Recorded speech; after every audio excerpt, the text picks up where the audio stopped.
This is the Beatbot pool cleaner, and today I'm going to show you how it works. So when you're ready to clean your pool, all you do is you take it and you turn it on. It's going to blink.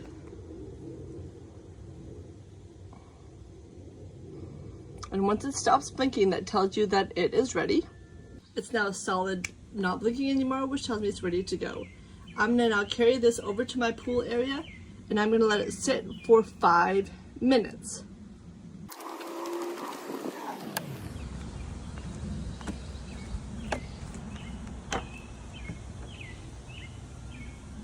Now I'll let it sit for 5 minutes to allow it to calibrate to get ready to clean.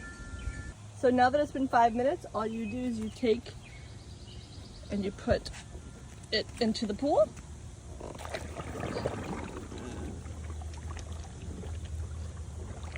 And it will sink. And once it is in the pool, it will start to clean the entire pool.